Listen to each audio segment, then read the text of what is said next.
안녕하세요. 연선생 커먼센스 행복연구소 멘토 연선생입니다. 오늘은 타로 이별 없는 연인 제1화 이별을 생각하는 연인 이야기 시작하겠습니다. 지금 애인이 있나요? 애인을 사랑하나요? 애인과 갈등이 많은가요? 애인과 이별을 고민 중인가요? 애인과 이별을 했나요? 다시 혼자인가요? 아니면 원래 혼자였나요? 나는 지금 어디에 있나요? 사랑하는 중에 있나요? 갈등 중에 있나요? 아니면 이별이 고민해서 이별로 가는 중인가요? 이별을 앞두고 있는 경선님의 고민을 들어보겠습니다. 경선님은 남친과 만난 지 4개월 정도 되었습니다. 그런데 남친과 이별을 앞에 두고 있어 화도 나고 고민이 많아 마음이 너무 답답합니다. 처음 남친과 만나서 취향도 잘 맞고 말도 잘 통해서 금방 가까워졌습니다.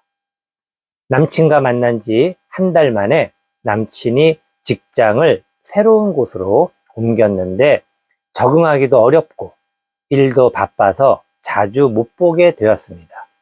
그래서 가끔 만나면 사이는 좋았는데 우연히 이런저런 이야기를 하다가 그만 전 남자친구 자랑을 하게 되었습니다.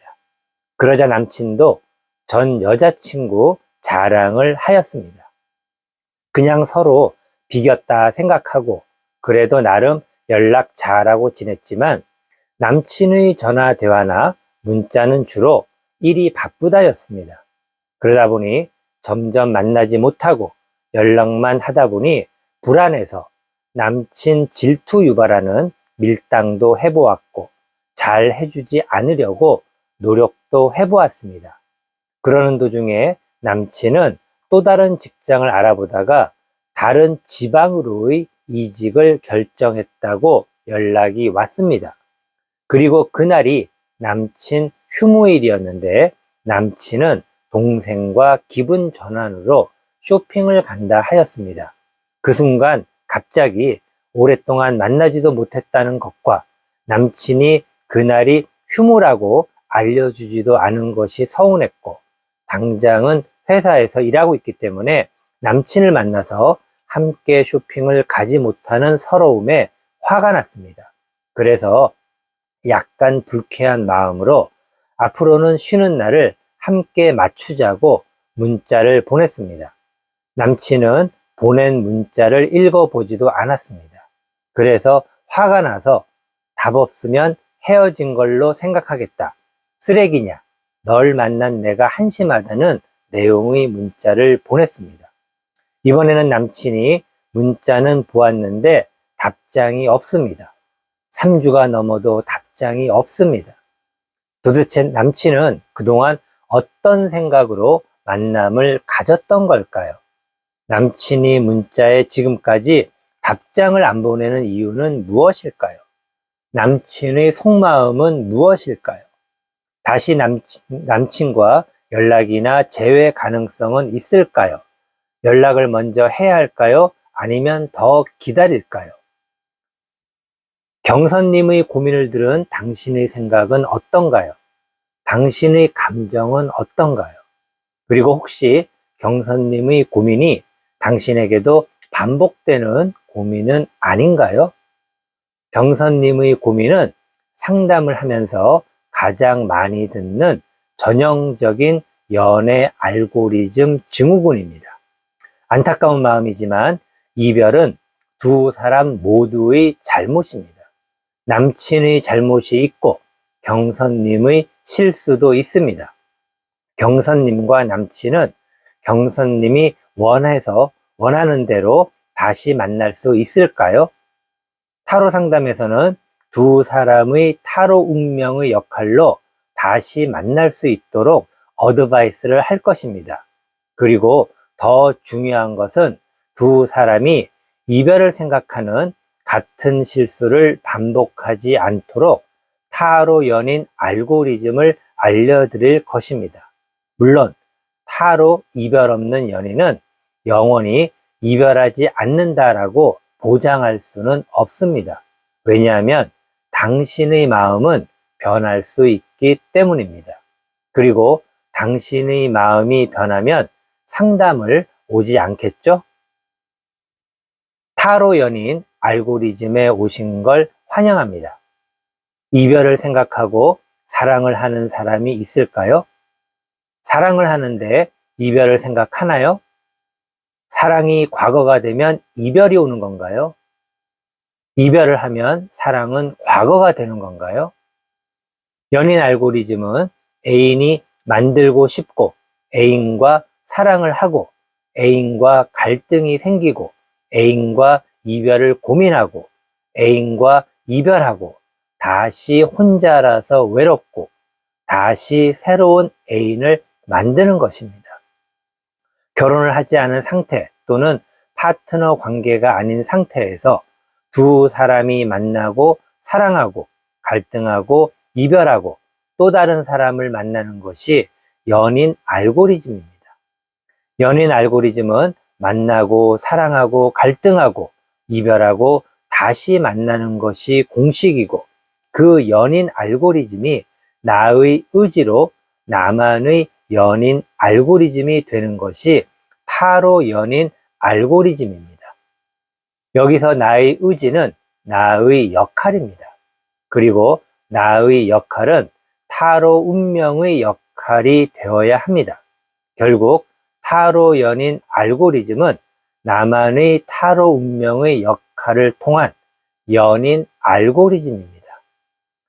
나의 역할로 또는 나의 의지만으로 두 사람의 관계를 유지하고 발전시키는 것은 한계가 있습니다.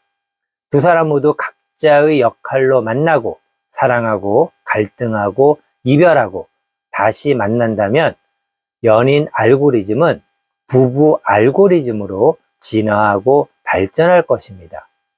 모든 연인들은 연인 알고리즘에서 만나고 사랑만 하고 싶을 것입니다. 실제로 그런 연인들이 많이 있습니다. 그러나 지금 연인과 사랑만 하는 분들 또한 연인 알고리즘을 반복했을 수 있겠지요. 타로 연인 알고리즘의 목표는 이별 없는 연인이 되는 것입니다. 이별 없는 연인이 되기 위해 왜 만나고 사랑하고 갈등하고 헤어지고 다시 만나야 하는지, 어떻게 그리고 무엇을 해야 하는지 각자 타로 운명의 역할을 알아야 합니다.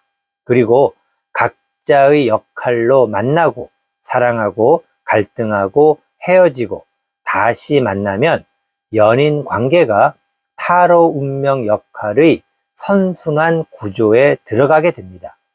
타로 역할의 선순환 구조는 연인 관계의 발전을 이루게 됩니다. 연인 관계의 발전은 타로 연인 알고리즘의 결과값입니다. 그 결과값이 연인이 원하는 타로 이별 없는 연인이 될 것입니다. 타로 연애 알고리즘은 타로 운명의 역할에 따라 옐로우 연애 알고리즘, 블루 연애 알고리즘, 화이트 연애 알고리즘 세 가지로 나뉘어집니다. 타로 연애 상담을 하거나 타로 연애 멘토링을 할 때는 타로 운명의 역할에 따라 타로 연애 알고리즘이 입체적인 최소 81가지의 방식으로 세분화가 되지만 기본적인 타로 연애 알고리즘에서는 세 가지 그룹으로 정리하여 알려드리겠습니다. 타로 이별 없는 연인은 모두가 시청할 필요는 없습니다. 지금 누군가 만나기 원하거나 만나는 사람과 사랑하기를 원하거나 사랑하는 사람과 갈등이 있거나 갈등이 깊어져 이별을 고민하고 있거나 이별을 하여 고통스러운 분이나 그리고 다시 새로운 사람을 만나기 원하는 분들 중에서 반복되는 연인 알고리즘의 악순환에서 벗어나고 싶은 분들만 시청하세요. 당신의 타로 운명의 역할이 악순환이 반복되는 연애 알고리즘에서 선순환이 될 수 있는 타로 연애 알고리즘으로 당신을 진화시켜 줄 것입니다. 타로 연애 알고리즘은 당신을 인정받고 존중받는 연인이 될 수 있게 만들어 줄 것입니다. 지금까지 타로 이별 없는 연인 제1화 이별을 생각하는 연인 이야기를 하였습니다. 타로 연애 알고리즘은 타로 연애의 공식이고 그 결과값이 타로 이별 없는 연인입니다. 다음 시간은 타로 이별 없는 연인 제2화 연애 알고리즘과 타로 연애 알고리즘에 대해 알려드리겠습니다. 오늘도 타로 이별 없는 연인을 시청해 주신 구독자분들과 시청자분들께 진심으로 감사드립니다. 항상 시청자분들과 구독자분들 행복하세요. 다음 시간에 만나겠습니다. 감사합니다.